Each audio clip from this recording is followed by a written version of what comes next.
Ողջույն սիրելի հեռուստադիտողներ, եթերում ազատ շփումն է։ Դե ինչ երեք Տավուշի մարզում վարդավառ էր, ինչի առիթով մեկ օր ուշացումով, քանի որ երեք եթեր չկար, աշխատանքային օր չէր, ապա թույլ տվեք այսօր շնորհավորել տավուշցիներին, ասեմ, որ բավականին հետաքրքիր ձևով են նշում տավուշցիները, դա փոքր-ինչ տարբերվում է երևանյան տեսքից, բացի ջրոցի խաղալը, նաև շատ լուրջ պատրաստվում են այդ օրվան ու իրենց համար դա ամենասպասված ու սիրված տոնն է եւ ոչ միայն Տավուշի մարզում, Գեղարքունիքի մարզի որոշ հատվածներում նույնպես այդպես է։ Ասեմ, որ ինքս 3 ու վերջին 2-3 օրերին գտնվում էի նոյեմբերյան խոշորացված համայնքում, նախ թույլ տվեք շնորհակալություն հայտնել սիրելի խոշորացված համայնքի բնակիչներ ջերմ ընդունելության համար, այն հիանալի ժամանակի համար, որը միասին կարողացանք անցկացնել այդ 2-3 օրերին, ընդ որում ասեմ, որ Ոսկեվան գյուղի օրն էր ամսի 25-ին, եւս մեկ անգամ այս ֆորմատով շնորհավորում եմ ոսկեվանցիներին, գյուղի օր որոշվել է ոնց հասկացա հուլիսի 25-ը եւ դա նոր բան է, եթե չեմ սխալվում, առաջին թե երկրորդ տարին է, որ տոնում են,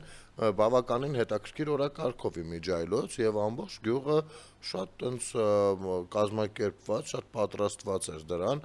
անգամ բնակիչներ գյուղի, ովքեր որ ապրում են արդեն Երևանում կամ այլ վայրերում, նույնպես այդ օրը հատկացրել էին գալու Ոսկեվան եւ իրենց հարազատ գյուղում նշելու իրենց գյուղի տոնը։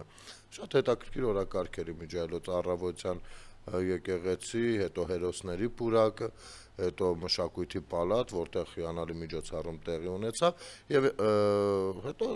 արդեն հյուրասիրություն եւ սա, ինչպես հասկացա, հիմնականում կազմակերպվել էր Ոսկեվան հայրենակցական միության կողմից, իհարկե գյուղապետի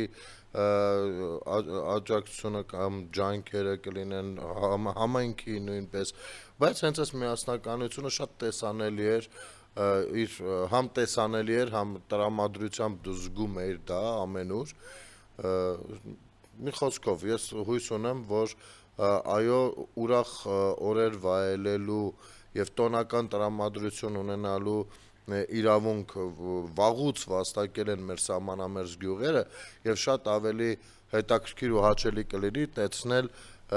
ավելի լուրջ աջակցություն այս ուղղությամբ պետական մակարդակով կամ կառավարության ներկայության մակարդակով հենց մեկ, ինչու ոչ։ Դա մարդիկ գյուղի բնակիչները կամ նման գյուղերի բնակիչները իսկապես շատ այլ ձևով են կարևորում առհասարակ իրենց դուր է գալիս էլի ոնց որ գնահատված են իրենց զգում մի խոսքով եւ նաեւ հույս ունեմ որ նման միջոցառումները կյանքը ավելի դրական լիցքերով հաղորդելուն ուղղված կնպաստեն որպեսզի երիտասարդությունը մնա իրենց համայնքներում արարեն, ստեղծեն նորարարական թեկուզ մոտեցմամբ գյուղատնտեսությանը կամ մյուս այլ ոլորտներում ինչու ոչ։ Մի խոսքով, այդ ամեն ինչը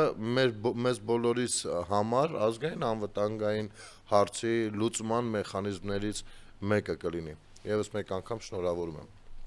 Դե ինչ, վերադառնանք, տեսնենք այս թեժ ամառը ինչպես է անցնում քաղաքական տիրույթում, ներքաղաքական տիրույթում, հետաքրքիր վերադասավորումներ կարծես գնում են, ընդդիմությունը իրենց մեջ մի լավ բան կա, ինչ որ քննարկումներ են սկսել են մտածել, ինչու չեն հաջողում, պատկերացնում եք, մի քանի տարի անց սկսել են հասկանալ, որ լավ կլինի, որ իրանք առհասարակ առաջարկներ ունենան, ես չեմ չափազանցնում, իսկապես նման բան տեսանելի է, որ իրենք առաջարկ ունենան, այսինքն ոչ թե քաղաքացուն հասարակությանը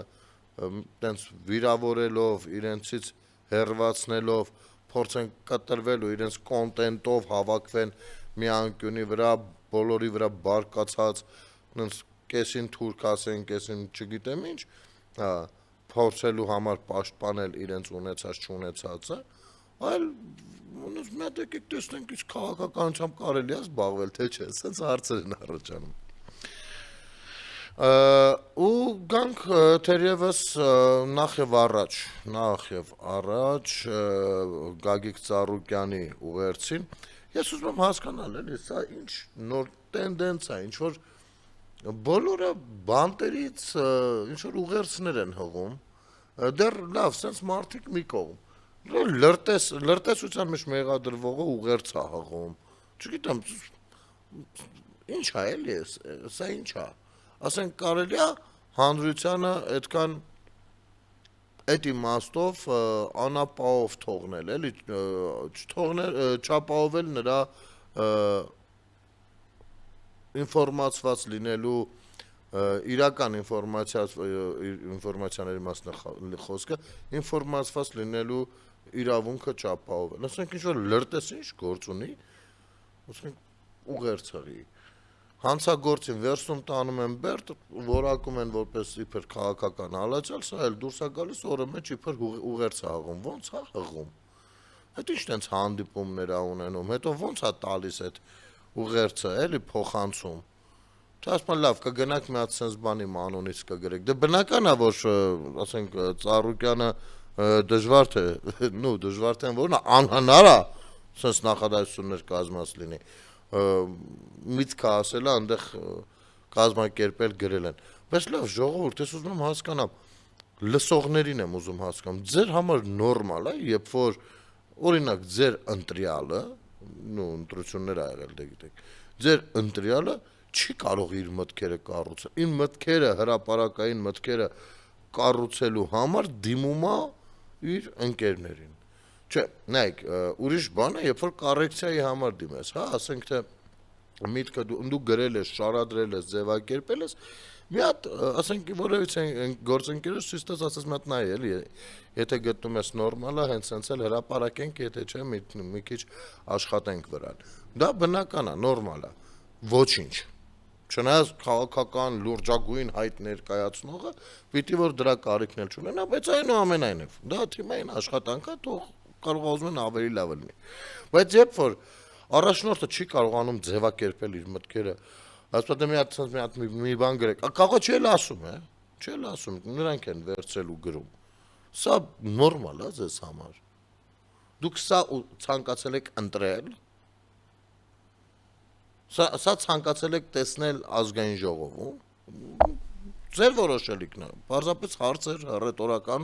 կարող եք չպատասխանել։ ԲՀԿ առաջնորդ Գագիկ Ծառուկյանը կալանավայրից ուղերձ է հղել,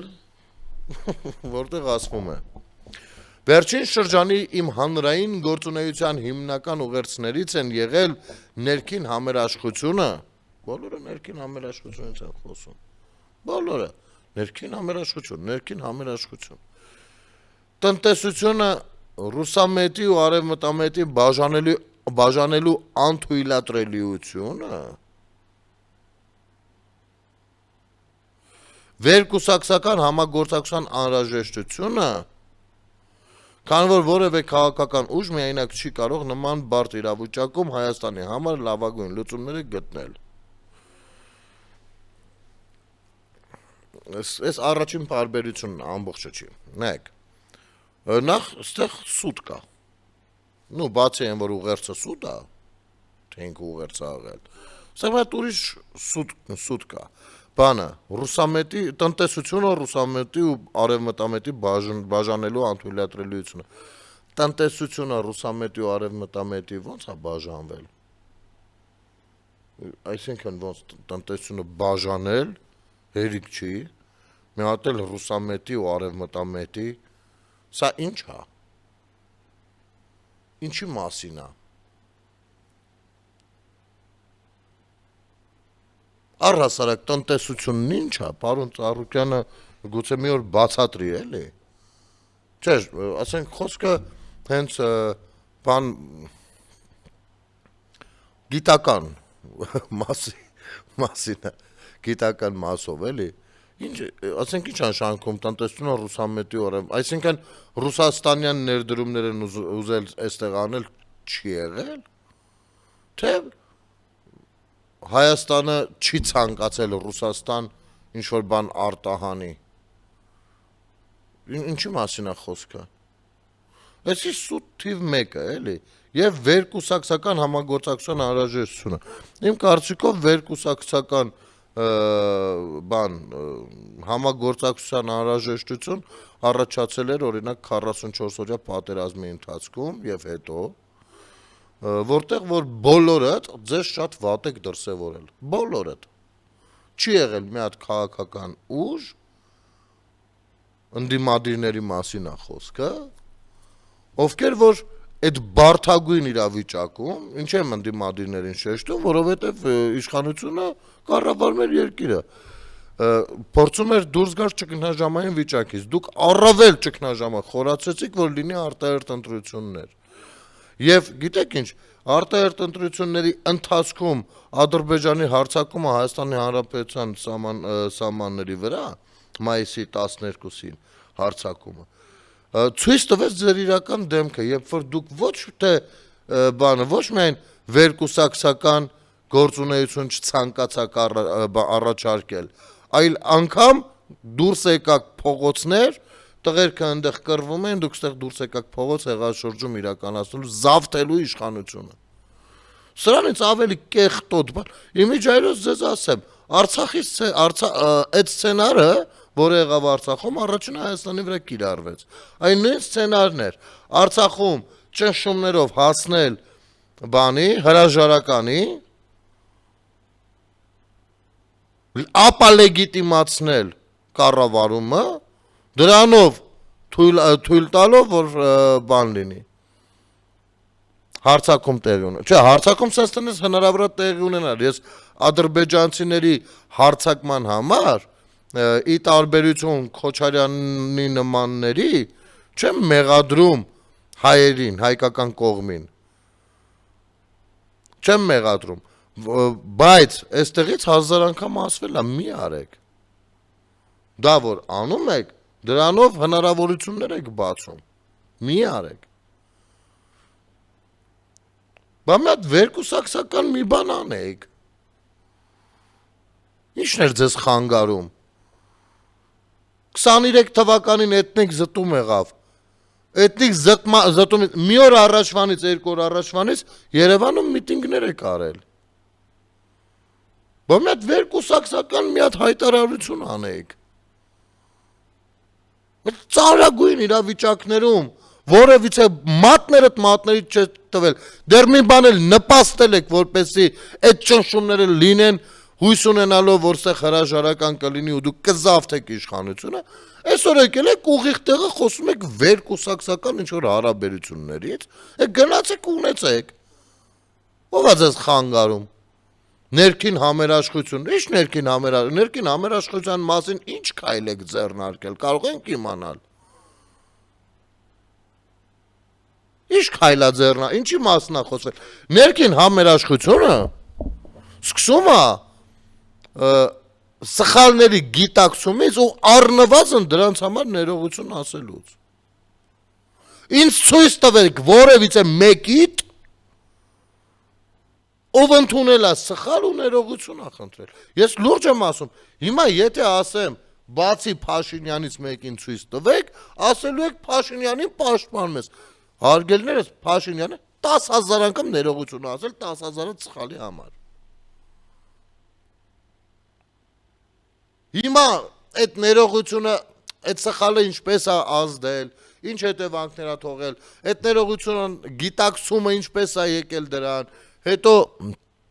հանրությունը ոնց է ընդունել, ներել է թե չի, այս հարցը մյուս մի կողմն է։ Բայց մարդը չի քաշվում երբեմն դուրս գա, մեկն ու մեկը ձեր արածների ու կազմակերպածների համար ներողություն ասել եք։ Ասել եք ժողովուրդ ջան, ինչ եղել չի եղել։ Ներողություն ենք խնդրում։ Եկեք փորձենք, չգիտեմ, ձևակերպումները թողում եմ ձեզ արդեն։ Մեկը դա ասած կաք։ Կամ լավ, այո, այն Էդգար Ղազարյանի միտինգի այն բան խոսացողի համար, Էդգար Ղազարյանը չի ուզում ներողություն ասի։ Քանի անգամ են մարդիկ իրենց թիմակիցների փոխարեն ներողություն ասել։ Ազգային ժողովում պատգամավորներից կլինեն ինչ ազգային ժողովում իրար միս եք կերել, նրանք դուրս են եկել բոլորի անունից ներողություն են ասել ժողովրդին, ձեզանից որևիցե մեկը չի դուրս եկել դա ասի։ Ինչ համերաշխության մասին, ինչի շուրջ, համերաշխություն ինչի շուրջ։ Այդ բառը գտել եք անընդհատ սենց հոլովում եք, մեզ հանրաժեշտն է միասնություն, չէ, դա ճշմարտությունն է, որ միասնականությունը, բանը ինչի շուրջ։ Արդյոք պետական պետության ինքնիշխանության ամրապնդումը չի մեր համերաշխության գաղափարախոսությունը, որի շուրջ պիտի հավաքվենք։ Օրինակ, մեր դրոշի, չգիտեմ, բան, իր ամեն ինչով։ Ահա։ Եվ հենց խոսում ենք պետությունից, մեկը այնտեղ, չգիտեմ, սահմանազատմաններ դեմ դուրս էր եկել, ես նրա հետ ո՞նց համերաշխ լինեմ։ Այն մյուսը դուրս էր եկել, բան, հենց դու դուրս ես եկել Լուկաշենկո ես, ով որ սատարել է մի երկրի, որ, չգիտեմ, էթնիկ զտում է իրականացվել։ Ում հետ համերաշխ լինես։ Այն մյուսը առհասարակ չի ընկալում այդ ինքնիշխանությունը, այն մյուսը ասում է, չէ, պիտի մենք Ռուսաստանի հետ չենք կարող, ոչ մի խոսքով ուզենք, պիտի այդպես լինի, չեմ կարող ես իր հետ լինել համերաշխ, համերաշխ կարող եմ որոշակի հարաբերություններում, բնական է, որտեղ տենամ իրար չենք բոքսելու, բնական է, որ մարդկային շփումները, ասենք, չգիտեմ, այն էթիկան, ինչը որ կա իրականության մեջ, դրանից ավել չի կարա լինի։ Համերաշխ լինեմ ում հետ, ձեզ հետ օրինակ պարոն Ծառուկյան, համերաշխ լինեմ օրինակ Լուկաշենկոյի հարցում։ Կներեք ես այդքան չեմ գժվել ու այդքան հանցագործ չեմ իմ պետության դեմ, այդքան թքած չունեմ իմ պետության վրա։ Մյուս կողմից բնականաբար ես պառակտումների կողմնակից չեմ, բայց պետք է մեկ դնել։ Մենք դրեք տեսնենք ինչ դոկտորին եք առաջարկում։ Չէ, ոչ թե Նոյան Տապանը անունը դրեք, մենք ցույց տվեք ինչ դոկտորին եք առաջարկում, ինչպեսին եք տեսնում, այդ գաղափարը պիտի կուսակցության ղեկավար եք, միջև չգիտեք կուսակցություններն ինչի համար են։ Կուսակցությունները առաջարկում են գաղափարախոսություն։ Եվ իրենք հավատարիմ մնալով այդ գաղափարախոսությանը գործնականում ցուցադրում են, թե դա ինչպես է աշխատում, ինչքանով կարող օգուտ լինի, եթե դա ավելի մեծ թվով մարդիկ լինեն դրա այդ գաղափարախոսության շուրջ։ Սա է մեծ հաշվով։ Մենք Բարգավաճ Հայաստանի գաղափարախոսությունը կասեք ինձ։ Գաղափարախոսությունը մի կողմ, լավ, կուսակցություն է գործում, այդ ֆինանսական շրջանառությունը, հոսքերը, բանը, ծախսերը կարող եք ցույց տալ։ Կարող եք մի հատ էջանոց բան ցույց տալ, որտեղ խախտում չլինի։ Ինչ համերաշխությունից եք խոսում։ Լրտեսի հետ, Անդրանիկ Թևանյանի հետ պիտի գնամ, լրտեսության մեջ մեղադրվողի հետ, լավ։ Պիտի գնամ համերաշխ փորձեմ լինեմ։ Այս ինչ մտածելակերպ է։ Եվ այդ համերաշխություն բառը թույլ տվեք ստիպել ձեզ, որ այլևս այսքան չարծարծեք առասարակ ու չարժը զրկեք։ Այո, շատ օգտագործելով նման կարևոր բառերը արժե զրկվում են դրանք։ Եվ տեղին անտեղին օգտագործվելով։ Եվ եթե գոնե Աստվածաշնչից երկու միտք ըմբռնած լինեք, կհասկանայիք, թե ինչու է Աստված ասում իմ անունը անտեղի մի տվեք։ Այ հենց դրա համար, որ չարժը զրկվի։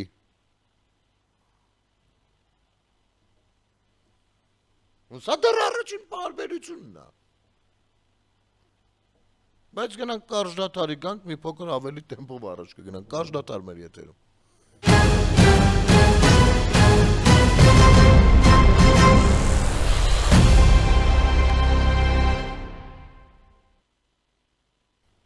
Վերադառնանք։ Ներողություն։ Անկախ բոլոր անարդարություններից, որոնք կատարվել են իմ եւ իմ թիմի նկատմամբ, ես այսօր պնդում եմ նույնը։ Ներքին համերաշխությունն այլընտրակ չունի։ Դա թշնամու երազանքն է։ Ես վստահ եմ, որ առաջիկայում այս գիտակցումը կգերիշխի։ Այս գիտակցումը, պարոն Ծառուկյան, երևի ձեր մոտ նոր է փայլատակել։ Սա վաղուց գերիշխող էր, 90-ականներին հատկապես։ Ասեմ ավելին, եթե որևիցե դպրոց մտել եք, մեր հայաստանյան շատ դպրոցներում այդ խոսքը հենց դպրոցի մուտքի վրա է գրած լինում։ Ով հայ ժողովուրդ, քո միակ ուժը, քո միասնականություն։ Այս գիտակցումը կա մանկուց բոլորի մոտ։ Եթե ձեր մոտ նորա փայլատակել, կրկնում եմ, կներեք, մենք այդտեղ մեղավոր չենք։ Երկրորդ, ես չեմ հավատում, որ իմ պատկերացրած թշնամին ու ձեր պատկերացրած թշնամին նույնական են։ Ձեր թշնամին, ես կարծում եմ, նրանք են, ովքեր որ ձեր բիզնեսներին, անօրինական բիզնեսներին հիմա գնահատական են տալիս։ Դա իրենք են ձեր թշնամին, քո թշնամին։ Քո թշնամին ես չեմ կարող հավատալ, որ ասենք օրինակ երբևէ Ադրբեջանում է եղել։ Որովհետև այդ գիտակցումը ունեցող մարդը չի կարա իր պետությունից գողանա։ Չի կարա։ Չի կարա իր պետության քաղաքացուն ճնշի։ Ընդ որում կլինի ֆիզիկական, բարոյական, թե ֆինանսական առումներով։ Իմ թշնամու բարեկամը նույնպես իմ թշնամին է։ Քո պարագայում,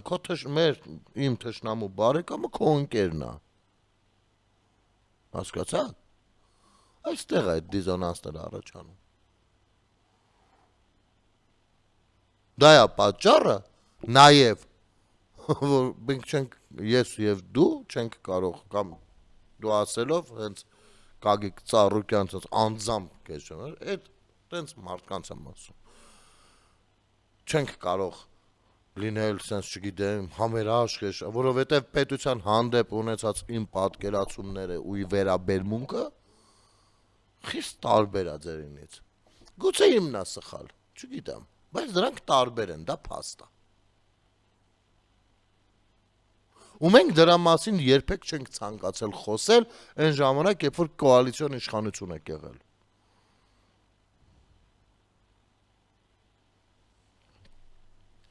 Թեև հիմա ունեմ տեղեկատվության որոշակի պակաս, բայց պատկերացնում եմ, այս մարդը տեղեկատվության պակաս ունի, բայց ուղերձներ կարում է հղի։ Այս ինչ է։ Պատկերացնում այն լրջագույն դժվարությունները, որոնց առնչվում են տարբեր ոլորտների մեր գործարարները։ Տարիների ընթացքում մարդկանց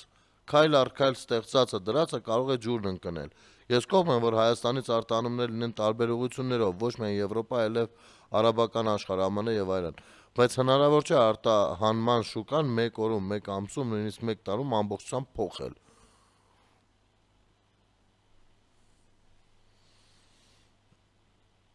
Կաներեք, իսկ ով է ասել, որ մեկ օրում, մեկ ամսում, մեկ տարում ամբողջության փոխելու խնդիր է դրել իշխանությունը։ Չէ, իշխանությունը դրել է խնդիր հետևյալ ձևով, եթե Ռուսաստանը մեր հանդեպ տնտեսական բռնաճնշումներ է իրականացնում, մենք պիտի օգտվենք ալտերնատիվ տարբերակներից։ Եվ քանի որ սա դառնում է աննախադեպ, չէ, կամ նախադեպային գործողություն, ապա կներեք, մենք այդ ճիպոտի տակ չենք ցանկանում պառկել, հետևաբար այս ալտերնատիվ գործողությունների մեջ մենք պիտի անենք այդ քայլերը այնքան ըմբռնումով, խորքային ու համբերատար ու ընենց տեմպերով, որպեսզի հնարավորինս շուտ դուրս գանք այս ամեն ինչի տակից մեկ, երկրորդ այլևս թույլ չտանք որևիցե նման ճիպոտ այսինքն գալցենք այն խոսքին, որ անկախությունը բազմաթիվ երկրներից կախվածություն է եւ բազմաթիվ երկրների հետ առաջ նույնպես նրանց նույնպես կախվածության մեջ դնելն է, այսինքն փոխադարձ չայեն են սրանք։ Պետք չի վախենալ այդ ձևակերպումներից։ Հիմա Ինչքան շուտ դա տեղի կունենա, այդքան քիչ կտուժի գյուղացին։ Հասկանում եք, ասում եմ, Ծիրանը դեռ ծառի վրա, Ռուսաստանը որոշել էր, որ այնտեղ մի հատ տես բլոճ կա, որը որ չգիտեմ, պետք չի արտահանել։ Այսօրվա դրությամբ խաղողը դեռ չկա, ոնց չկա, խաղող օրհնեկը դեռ չի եղել։ Ռուսաստանը որոշում է, որ ոնց խաղողը նույնպես պետք է սանկցիաների տակ դրվի։ Դե մի գնացեք sense գործընկերոջ հետ աշխատեք։ Գիտեք, սա ճորտ չի, այդ պետությունը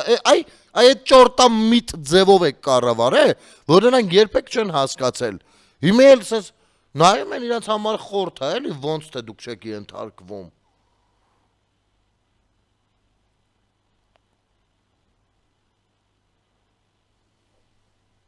Նենց որ տենց արտահանման շուկան բան։ Այո, պետությունը ինչ ուզում էր պետությունը հավելյալ բան ծանրաբեռվածության տակ մտներ։ Այն էլ այս շրջանում։ Իհարկե ոչ։ Իսկ դա է, բա պետությունը տենց են կառավարում։ Նաև իհարկե կառավարման շատ բաներ կա ինձ դուր չի գալիս, բայց այդ իմաստով դա է, բա ինչ անի։ Ինչը պիտի զոհաբերի, ինքնիշխանությունը պիտի զոհաբերի հանուն նրա, որ, չգիտեմ, ստեղից ձուկ, ծիրան ու ծաղիկ գնա Ռուսաստան։ Համաձայն եք դուք։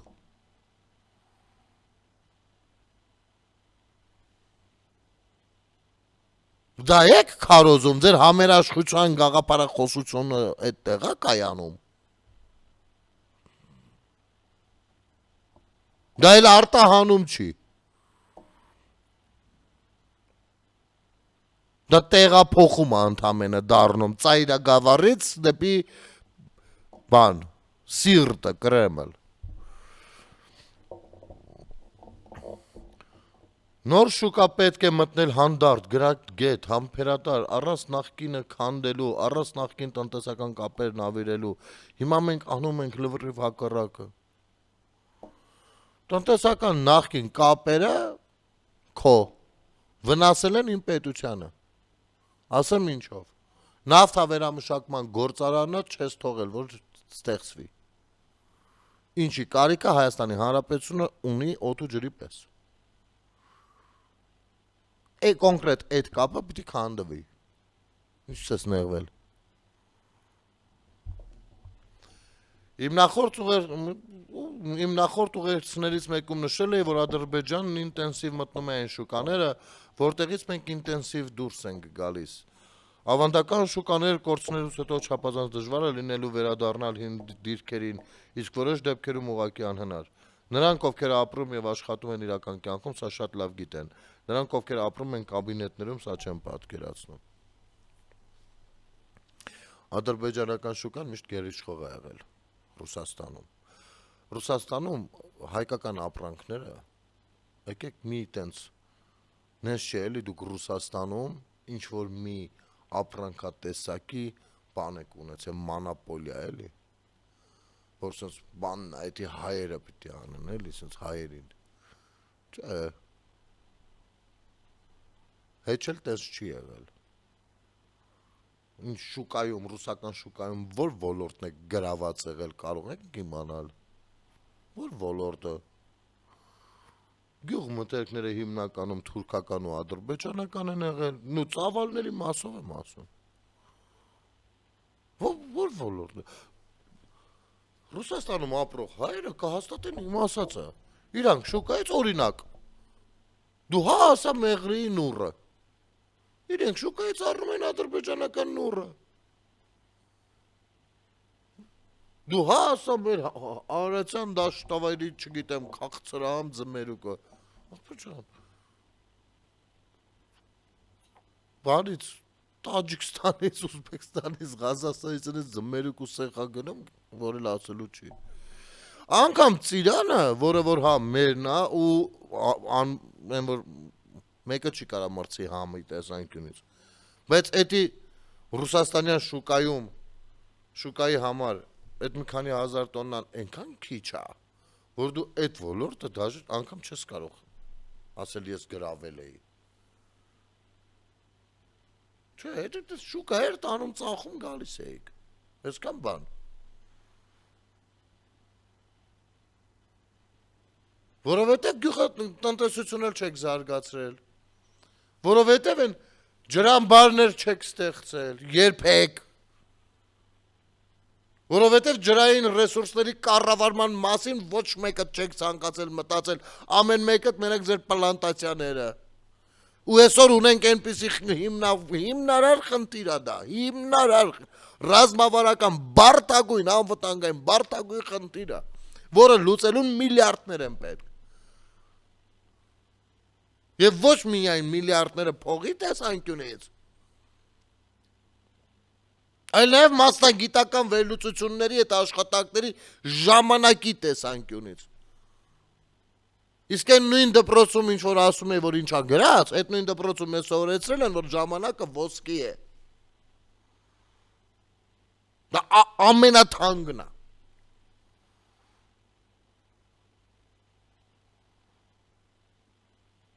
Որը կորցրել եք։ Մի 30 կորցրել եք տարիներ։ Չգիտեմ ինչքան էլ պիտի տենց կորի, մինչև պրոցեսները աշխատեն։ Կամ Ադրբեջանի անուն ես տալիս, որ ինչ։ Նեղվում ես, դու ադրբեջանցիների հետ ինչ որ հարց ունես։ Դու։ Անձամբ դու։ Անձամբ դու ադրբեջանցիների եւ սա ժողովուրդ ջան եւս մեկ ապացույց է, թե սրանք ադրբեջանցի, թուրք, այս բառերը ինչի համար են անընդհատ օգտագործում մեր հետ խոսելուց։ Այո, իրենք շատ լավ գիտեն, որ այս բառերը մեր մոտ այլ կերպ անցալվում ու այդ բառերը օգտագործելով իրենց անձնական հարցեր մշտապես ցանկացել լուծել։ Ես որ ասում, սրանց համար թշնամի չեն եղել։ Մեզ պայել են այդ դիրքերում, իրենք արել են ինչ ցանկացել։ Հիմա էլ է այդպես։ Հիմա էլ, այն որ անընդհատ խոսում են, բա քաղաքականություն ներքին արտաքին ես շատ գիտեմ այս կողմենքով, իրենց ունեցածը պայելու մասին է, եւ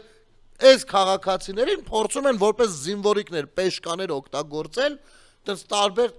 տեղային բախումներ կամ բախումներ որն է, մտածելակերպ, խոսույթ ձևավորելու բան, որպեսզի կարողանան ձգձգել պրոցեսները, պահել իրենց ունեցածը։ Ներողություն։ Հնարավորության դեպքում ինչ որ բան էլ հետ բերեն։ Դե այստեղ, չգիտեմ, այս փայլատակումները սրանց չկարտեմ, իմ մոտ տպավորություն է, որ սա Իվետան ու Աբովյանն են գրել։ Հա։ Անկամ այդ պարագայում էլի լավ չի ստացվել։ Ես ասում եմ, դեռ երկրորդ պարբերությանն եմ հասնում, այստեղ մի 7 պարբերություն կա։ 3 հաղորդում կարելի էր խոսալ սրա մասին։ Ինչ է։ Չէ, գիտեք ինչու է այս որակի այդ ուղերձը։ Իրաց պատկերացումը հանրության ընկալման մասին էսա, այսքան է։ Ու սրանք ասում են, մենք գանք ինչ որ ճակատագրական հարցեր փորձենք լուծել։ Ասենք օրինակ։ Նայեք։ Նարեկ Կարապետյանի առաջարկը, ասպես լավ, թեկուզ նոր, թեկուզ ոչ այնքան քաղաքական, որքան FSB ինֆորմացիոնի ցենտրի ներկայացուցիչներ, թեկուզ ոչ միայն Հայաստանյան անձնագրով, բայց փորձում են ցույց տալ, որ իրանք քաղաքական ուժ են ու ամեն դեպքում մարդիկ էլ հավատացել գնացել, ձեն են տվել, բերել մծրել են ազգային ժողով, որպես ամենամեծ ընդդիմություն պիտի հանդես գան, նայեք ինչ ասում։ Էներգետիկ անկախության համար հասնելու եւ ներմուծվող գազից ու բենզինից կախվածությունը նվազեցնելու համար ապագան արևային կայաններինն է, սակայն կամ մի հանրաճանաչ խնդիր, արևային կայանները գիշերային ժամերին դառնում են անօգուտ եւ սա է գլխավոր արգելքը, որ արևից ստացված էներգիայով կարողանանք ամբողջությամբ փոխարինել մեր երկրի ներմուծումը։ Այս ամիսներին տեղի է ունեցել տեխնոլոգիական մեծ ձեռքբերում։ Մարդկոցները, որոնք կուտակում են արևային էներգիան եւ երեկոյան բաշխում բնակչությանը, սկսել են արտադրվել մի հումքից, որը շատ տարածված է մեր երկրում՝ աղից։ Նատրիումային ակումուլյատորները շատ էժան են ու էֆեկտիվ եւ կարող են լուծել մեր երկրի էներգետիկ անկախության հարցը։ Հնդկական Reliance ընկերությունը 9 միլիարդ դոլար է ներդրել այս նախագծի մեջ եւ մինչեւ հաջորդ տարվա սկիզբ կկարողանա մեկնարկել այս հարցի լուծումը։ Նավթի դարաշրջանն ավարտվում է, Ադրբեջանի դարաշրջանն ավարտվում է։ Մեզ մնում էր միայն ունենալ մեծ ընկերություններ, որոնք ներդրումներ կանեին այս ոլորտը զարգացնելու համար, իսկ մեր պետության ղեկավարը 40 տարի առաջ կառուցված ցեմենտի գործարան ու սպորտ դալիճ է պետականացնում, քեբաբնոցները դեռ չեն պետականացնում բարեբախտաբար։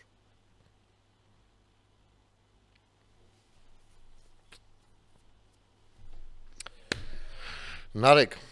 արի ես քեզ մի հատ անակնկալ նորություն ասեմ։ Ուրեմն վերջին 7 տարիներին Հայաստանում արտադրվող արևային էներգիայի ծավալը 100-ա պատկվել է։ Դու գիտեիր դրա մասին։ Թե էլի գնացել ինչ-որ ժուրնալ ես կարդացել, ոգևորված ընդ իրար խառնված եք։ Գիտեք, այն Աշոտ Ղազարյանը մի հատ անեկդոտ ունի, չէ, որ նստում է տաքսիստը քշի Թուրքիա։ Որ ինքը նոր է իմացել, որ ցեղասպանություն ա եղել, ուզում է գնա վրեժը հանի, էլի 100 տարի անց։ Սա նույն բանն է։ Ինչ որ բան են իմանում, գալիս են ու սկսում են, այն ինչ որ դու նոր հասկացել ես, Նարեկ։ Տարիներ առաջ սկիզբ ա դրվել որոշակիորեն անկախացնելու մի համակարգ, որը ամբողջովին Ռուսաստանին հանձնելու, ստորագրելու եւ Հայաստանի Հանրապետությանը ամբողջովին կախվածության մեջ դնելու համար ստորագրողներից մեկը եղել է հայրդ։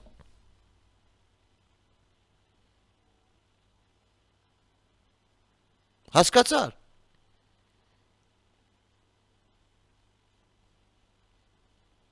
Դու ուզում ես հիմի ասել, որ այդքան անկախ եք ձեր քաղաքական գործունեությամբ, այդքան կապ չունեք Ռուսաստանի հետ, որ կարող եք գալ ու ինչ-որ էներգետիկ անկախություն Հայաստանին նտալ, Հայաստանը էներգետիկ, եւ ոչ միայն էներգետիկ, բայց քանի որ էներգիայից ենք խոսում, էներգետիկ առումով, Ռուսաստանը բարձրացրել եք, Հայաստանը դրել եք, դե Ռուսաստանը նստացրել եք վրան։ Հասկանում ես։ Հայրդ, հոր եղբայրդ,